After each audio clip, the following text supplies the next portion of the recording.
이 시간 같이 볼 말씀은 고린도전서 4장 1절부터 5절 말씀입니다. 고린도전서 4장 1절부터 5절 말씀입니다. 자, 한 절씩 읽고 5절을 같이 읽도록 하겠습니다. 사람이 마땅히 우리를 그리스도의 일꾼이요 하나님의 비밀을 맡은 자로 여길지어다. 너에게나 다른 사람에게나 판단받는 것이 내게는 매우 작은 일이라 나도 나를 판단하지 아니하노니.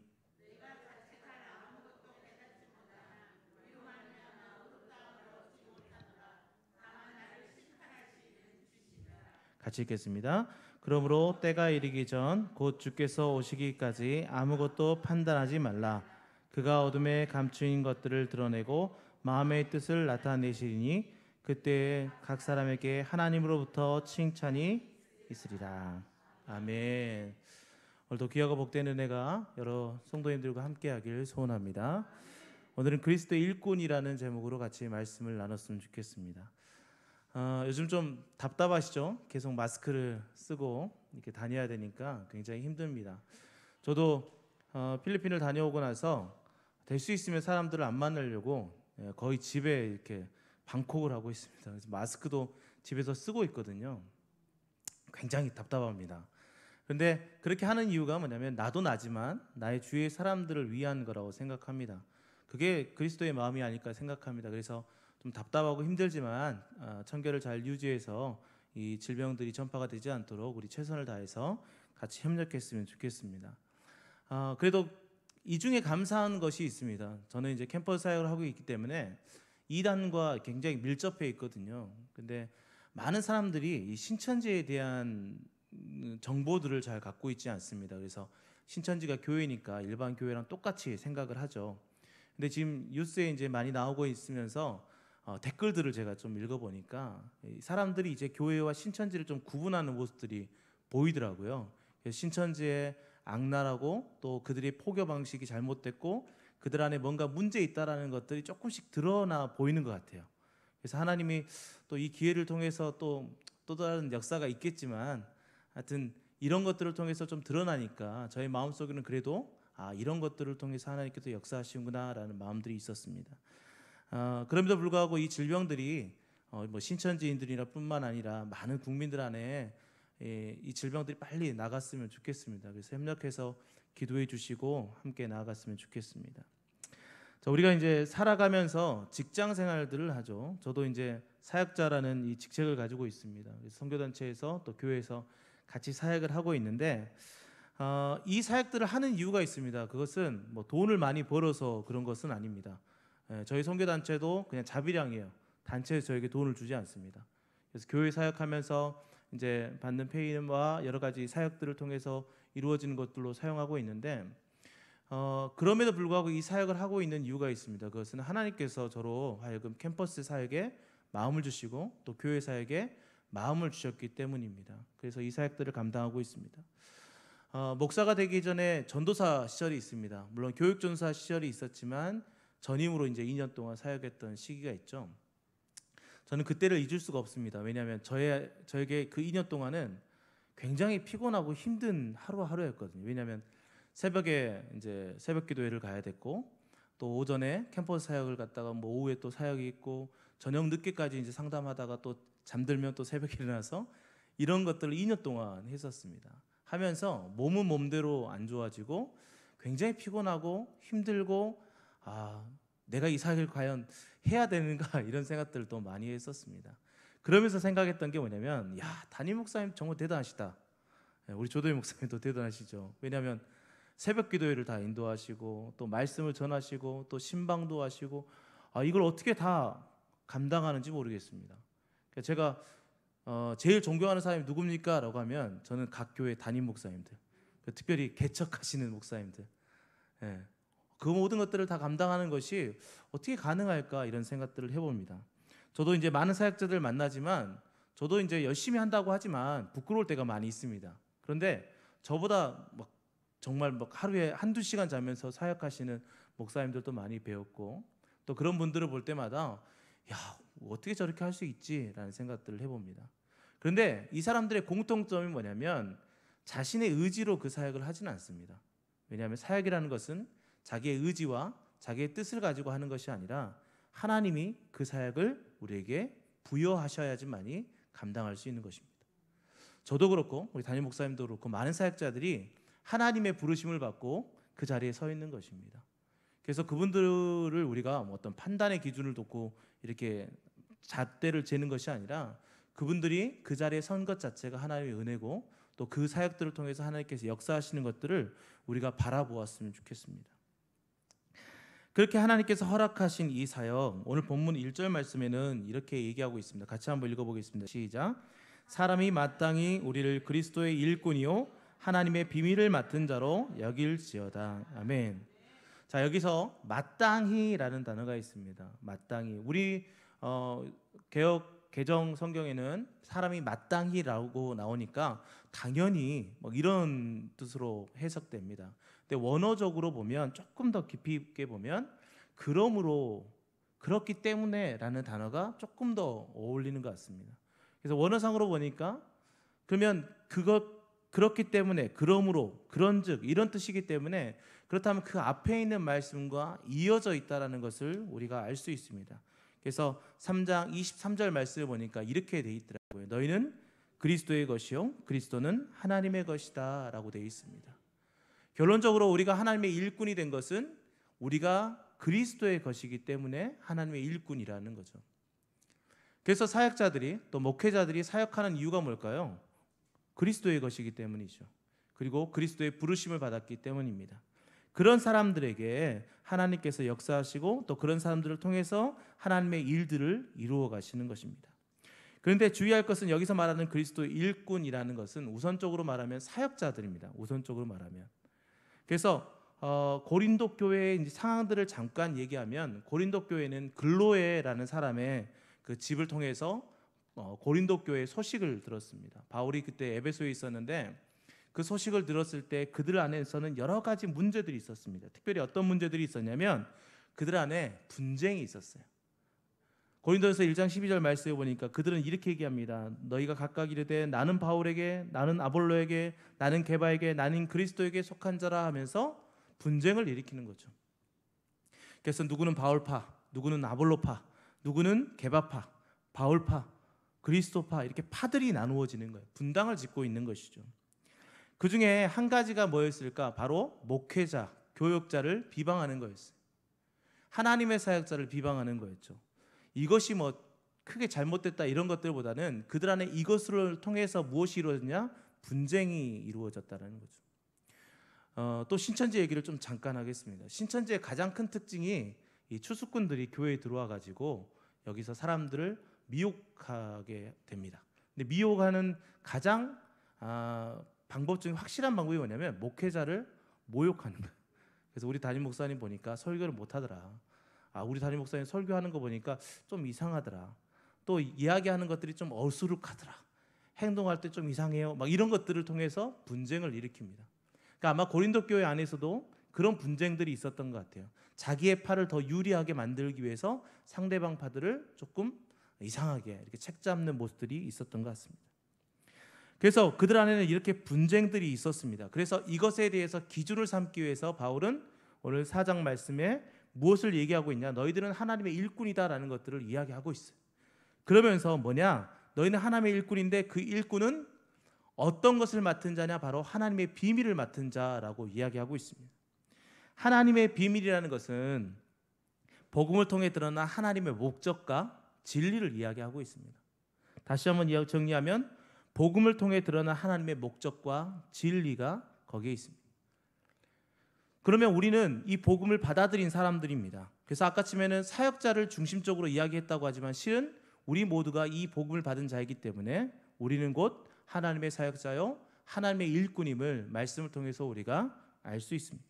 그래서 우리는 복음을 갖고 있기 때문에 우리 모두가 각자가 그리스도 일꾼이고 그 일꾼의 사명들을 감당해 나가야 된다는 것이죠. 그렇다면 그리스도의 일꾼인 우리 사역자들, 우리 교인들, 하나님의 그리스도인들은 어떤 삶을 살아야 될까? 저는 두 가지로 그 이야기를 정리해 보려고 합니다. 본문에서 쉽게 추리할 수 있는 내용이지만 우리가 더욱더 깊이 있게 봤으면 좋겠어요. 첫 번째는 뭐냐? 우리 그리스도의 일꾼들은 바로 충성의 삶을 살아야 되겠죠. 본문 2절 말씀입니다. 같이 한번 읽어보도록 하겠습니다. 시작. 그리고 맡은 자들에게 구할 것은 충성이니라. 아멘. 자, 여기서 중요한 단어가 무엇일까요? 네, 충성. 네, 맞습니다. 중요한 단어는 충성입니다. 근데 또 한 가지가 있습니다. 뭐냐? 구할 것이라는 겁니다. 맡은 자에게 구할 것. 이 구할 거라는 것이 여러 이제 우리는 형태들, 단어의 형태들이 있는데요. 좀 뭐 어렵게 가서 죄송합니다. 수동태와 능동태라는 것이 있어요. 그러니까 수동태는 다른 사람에 의해서 이루어지는 거고, 능동태는 내가 주체적으로 하는 거죠. 근데 여기서 구할 것이라는 것은 수동태입니다. 그러니까 남에 의해서 이루어지는 것이죠. 그래서 맡은 자가 구하는 것은 뭐냐? 충성인데, 이 구하는 것이 내가 의지를 가지고 구하는 것이 아니라 당연히 다른 사람에 의해서 내가 강압적으로라도 이것을 무조건 쟁취하고 해야 되는 것이 뭐냐? 그게 충성이라는 거죠. 그러니까 내가 원하면 하는 거고 원하지 않으면 안 하는 것이 아니라 반드시 이루어야 하는 것이 뭐냐? 충성이라는 것이죠. 그래서 그리스도의 일꾼의 가장 큰 특징 중에 하나가 뭐냐? 충성이에요. 근데 이 충성에 대해서 우리가 잘못 생각하면 조금 오해할 수가 있습니다. 이 충성이라는 것이 내 의지대로 행동하는 것이 아니라 하나님께서 이루어진 거라고 하니까 그냥 그러면 나는 내 삶대로 살면 되겠구나 이렇게 생각합니다. 그것은 아니죠. 다른 사람에 의해서 내가 이루어지더라도 그것에 목숨을 거는 삶을 우리는 살아야 된다는 것입니다. 그리고 3절 말씀에 보니까 이렇게 말하고 있습니다. 내게는 매우 작은 일이라 나도 나를 판단하지 않는다면서 다른 사람에게 판단받는 것에 대해서 이야기하고 있습니다. 바울은 사람들에게 판단받는 것이 매우 작은 일이라고 이야기하고 있죠. 왜 그럴까요? 왜 사람들에게 판단받는 것이 작은 일이라고 할까요? 그것은 사람에게 판단받는 것보다 하나님께 판단받는 것이 중요하기 때문입니다. 바울은 그 얘기를 하고 있는 거예요. 사람들의 판단보다 나에게 일을 시키고 나에게 이 중차대한 일꾼의 사명들을 부여하신 하나님의 뜻대로 행하는 것이 나에게는 맞기 때문에 다른 사람의 평가들에 대해서 내가 그것을 작은 일로 여길 수 있는 것입니다. 최근에 드라마를 보고 있습니다. 저도 드라마를 잘 보거든요. 그 중에 어떤 드라마냐면 낭만 닥터 김사부라는 드라마를 봤어요. 근데 아쉽게 어저께 끝났어요. 제가 못 볼 때, 필리핀에 가서 못 볼 때 나중에 돌아와가지고 다운받아갖고 이렇게 봤거든요. 그럴 정도로 좋아했는데, 이 낭만 닥터 김사부에는 여러 인물들이 나오는데 그 중에 특이한 인물 중에 한 명이 이모니 씨입니다. 이모니 씨. 행정을 맡고 있죠. 그리고 한석규라는 사람이 있고 그 외에 여러 사람들이 있는데, 최근에 어떤 일이 있었냐면 이 병원에 병원의 의사들과 사람들을 빼가지고 다른 병원으로 막 옮기려고 했던 사람들이 있었어요. 여러분들은 오직 말씀과 기도로 살기 때문에 이 내용을 모르실 거예요. 그죠? 다 모르실 것 같아요. 간단하게 설명하면 이거예요. 거기에 있는 병원의 의사들을 다 빼내가지고 여기를 망하게 하려고 하는 사람이 있었어요. 근데 이 임원이라는 사람이 그에게 가가지고 자기도 그렇게 좀 해달라고 막 애걸복걸합니다. 사람들이 그걸 보면서 야, 저 진짜 배신자 막 이렇게 얘기를 합니다. 근데 나중에 모든 것들이 다 끝나고 나니까 비밀이 밝혀지는데, 한석규 씨와 이모니 씨가 이야기를 해가지고 이모니 씨가 그 사람에게서 정보를 빼가지고 한석규 씨에게 준 거예요. 그래서 그 일들을 잘 해결할 수 있는 하나의 매개체가 된 거죠. 근데 이모니 씨가 뭐라고 하냐면 다른 사람들한테는 얘기하지 마세요라고 하는 거예요. 그러면서 한마디 합니다. 왼손이 하는 일이 오른손이 모르게 한다. 그 얘기를 하더라고요. 우리의 삶이 혹시 그런 삶이 아닐까 생각합니다. 그리스도의 일꾼은요, 하나님께서 우리를 판단하시는 거지 사람의 판단에 연연하는 사람들이 아닙니다. 왜냐하면 모든 것의 결과를 하나님께서 추궁하시기 때문이죠. 그래서 우리는 하나님께 충성해야 됩니다. 하나님께만 의지하고 하나님께만 나아가야 됩니다. 그래서 4절 말씀에 이렇게 얘기하고 있습니다. 같이 한번 읽어보겠습니다. 시작. 내가 자책할 아무것도 깨닫지 못하나 이로 말미암아 의롭다함을 얻지 못하노라. 다만 나를 심판하실 이는 주시니라. 그렇죠. 우리는 충성을 해야 되는데 그 충성은 하나님의 의지를 가지고 하나님께서 나로 하여금 그 충성을 해 나갈 수 있도록 도와주시면서 그것을 강압적으로 하시게 하십니다. 왜냐하면 우리는 그리스도의 것이기 때문이죠. 그런데 그것에 대한 모든 평가는 하나님께서 하시는 것이지 사람이 하는 것이 아니라는 거예요. 그래서 우리는 사람의 눈치를 보는 것이 아니라 하나님의 눈치를 봐야 되겠죠. 하나님의 눈치를 보는 것은 말씀을 통해서 매 순간순간마다 하나님께서 나에게 말씀하시는 것을 들어야 되고, 그 말씀을 통해서 나의 삶들을 투영해서 봐야 됩니다. 우리가 사순절 기간에 신약을 통독하기로 했습니다. 저도 통독을 시작했습니다. 또 청년들과 함께 통독하기 위해 표를 만들어서 40일 동안 할 수 있는 표를 아이들에게 나눠줬습니다. 그래서 그것에 대해서 카톡방을 만들어서 아이들에게 보내라고 하고 있어요. 저도 같이 올리고 그 친구들도 올리고 하고 있습니다. 이런 것들을 하는 이유가 뭘까요? 그것은 바로 하나님께서 나에게 요구하시는 것에 내가 어떻게 행동하고 있는가를 평가하기 위함입니다. 하나님이 나로 일꾼으로 삼으셨다면 우리에게 필요한 것은 무엇입니까? 온전한 충성이죠. 그래서 우리 사랑하는 성도님들 모두가 하나님의 일꾼으로서 하나님께만 충성하는 삶을 살았으면 좋겠습니다. 자, 두 번째, 그리스도의 일꾼은 어떤 삶을 살아야 되는가? 첫 번째는 충성이었습니다. 두 번째는 뭐냐면 끝까지 달려야 됩니다. 끝까지. 오늘 본문 말씀 5절 말씀을 같이 한번 읽어보도록 하겠습니다. 5절 말씀입니다. 그러므로 때가 이르기 전 곧 주께서 오시기까지 아무것도 판단하지 말라. 그가 어둠에 감추인 것들을 드러내고 마음의 뜻을 나타내시리니 그때 각 사람에게 하나님으로부터 칭찬이 있으리라. 아멘. 자, 우리는 시간이라는 개념을 작게는 두 가지로 구분하죠. 우리 카이로스와 크로노스라는 단어로 두 개로 합니다. 큰 개념을 하면 플레루라는 단어가 있습니다. 이 플레루라는 것은 어떤 단어냐면 그 아이를 임신해 가지고 만삭이 되어 가지고 아기가 태어나는 그 때를 이야기하고 있습니다. 카이로스의 때와 플레루라는 때가 조금 의미가 다릅니다. 그래서 이 세 가지로 나누는데 오늘 본문에 나오는 그 때라는 것은 카이로스의 때입니다. 하나님의 때, 하나님께서 정하신 그 때를 의미하고 있어요. 그래서 우리가 일반적인 시간의 때가 아니라 그러므로 때가 이른다라는 것은 하나님의 때. 그럼 여기서 말하는 때는 무엇일까요? 바로 재림의 때입니다. 물론 예수님께서 계속 말씀하셔서 내 때라는 것은 십자가에 못 박혀 돌아가실 때이지만 여기서 말하는 때라는 것은 예수님이 이 땅에 재림하실 때를 이야기하고 있어요. 그래서 우리는 이 때가 이르기 전 그때까지는 우리는 다른 사람들을 판단하는 것이 아니라 하나님의 판단을 그때까지 기다리는 거예요. 그러니까 하나님의 최종적인 판단은 언제 이루어지는 것입니까? 그때, 재림의 그때에 이루어지는 것이죠. 그래서 우리가 해야 되는 것은 뭘까요? 우리가 죽을 때까지, 그 사명을 완수할 때까지 끝까지 다름받지를 해야 된다는 거죠. 사도행전 20장 24절 말씀에 바울은 나의 달려갈 길과 주 예수께 받은 사명 곧 하나님의 은혜의 복음을 증언하는 일을 마치려 하면은 이라고 얘기하면서 나의 달려갈 길에 대해서 이야기하고 있습니다. 그리고 그것을 마치는 그 순간까지 이 모든 것, 내 것은 소중하게 여기지 않고 하나님의 것을 더 소중하게 여기겠다라고 말하고 있습니다.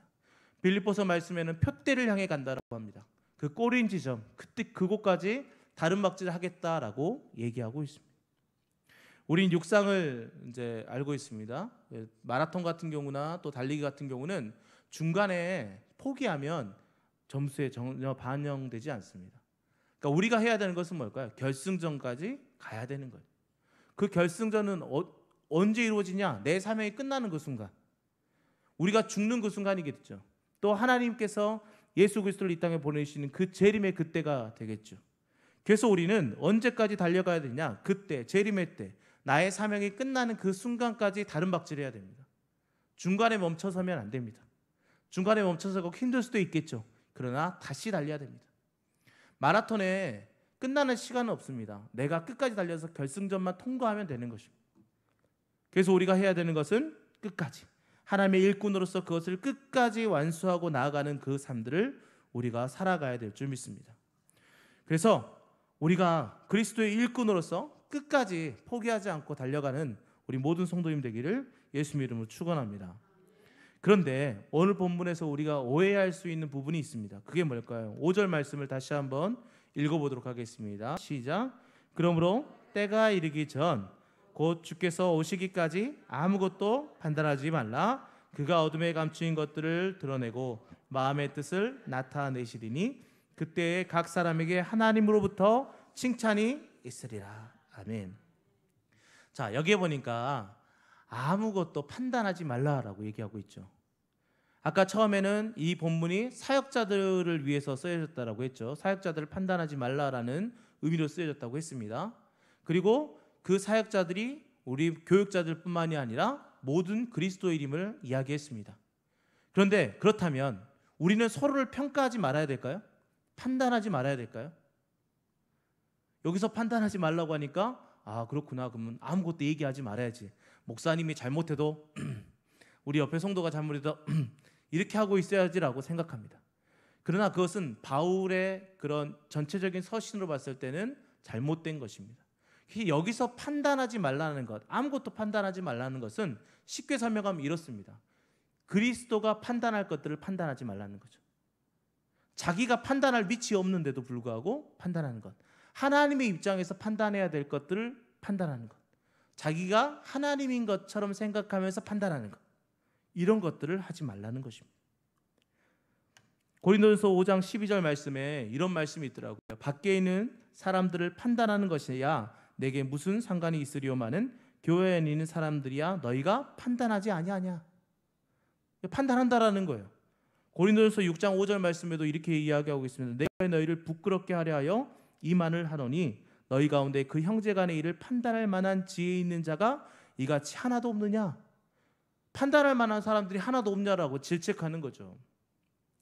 그렇다는 것은 그리스도인들 안에서 판단은 있을 수 있습니다. 평가는 있을 수 있어요. 근데 그것이 그리스도인 것처럼, 자기가 하나님인 것처럼 사람을 평가해서는 안 됩니다. 정죄하는 것이 안 되죠.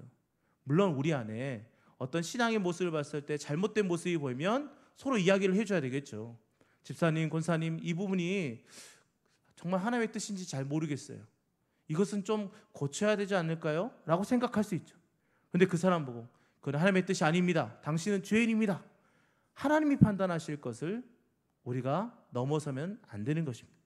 그래서 아무것도 판단하지 말라는 것은 이 판단 자체를 하지 말라는 것이 아니라 하나님인 것처럼 생각하면서 다른 사람을 정죄하지 말라는 것입니다. 우리는 서로를 돌아보면서 서로의 잘못된 것이 있다면 바로 잡아야 됩니다. 교회 내에서 저라도 또 여러분들이라도 장로님이라도 하나님 안에서 잘못된 모습이 보이면 서로 이야기를 해줘야 되겠죠. 그런데 오늘 본문은 그것을 이야기하는 것이 아니라 자기의 판단, 자기의 유익을 위해서, 자기의 그 그룹을 위해서 다른 사람들을 판단하면서 그들을 정죄하려는 그 모습들을 하지 말라고 이야기하고 있는 것입니다. 사랑하는 성도 여러분, 그래서 그리스도의 일꾼인 사람들은 하나님의 판단을 위해서 하나님이 그때, 재림의 그때까지 다른 박질을 해나가야 되는데 다른 사람들이 자신을 판단하는 것으로 인해서 좌절하거나 넘어져서는 안 됩니다. 우리는 어떤 사역들을 하고 일을 해나갈 때 주위에 많은 사람들이 평가하는 것 때문에 힘들어하기도 합니다. 야, 이거 잘했긴 한데 이건 좀 문제다. 이런 얘기들을 많이 들을 때 우리는 실족하기도 합니다. 그러나 그것은 작은 것입니다. 우리의 판단은 하나님께 달려있고 그 하나님의 판단이 우리의 삶의 모든 것들을 결정짓는 것입니다. 그래서 우리는 끝까지 달려갑시다. 멈추지 말고 쉬지 말고 하나님 앞으로 다름질합시다. 그게 하나님의 일꾼으로서의 삶입니다. 이제 말씀을 정리합니다. 우리는 우리 스스로 띠를 띄운 일꾼이 아닙니다. 하나님이 하나님의 백성으로, 하나님의 자녀로, 하나님의 일꾼으로 우리를 띠띠워 주셨습니다. 그래서 우리는 하나님께서 원하시는 삶들을 살아가야 됩니다. 그것을 할 수 있는 것이 뭐냐? 충성이에요. 하나님이 말씀하시는 것에 모든 것들을 다하고 그 충성으로 끝까지 달려가는 것, 멈추지 않는 것, 내가 사람들의 평가 때문에 힘들어하고 좌절하지 않는 것. 왜? 우리는 하나님의 평가만이 우리의 모든 것이기 때문입니다. 그래서 우리의 삶이 그 끝나는 그 순간까지, 또 예수 그리스도가 이 땅에 재림하시는 그 순간까지 우리는 다른 박질해야 됩니다.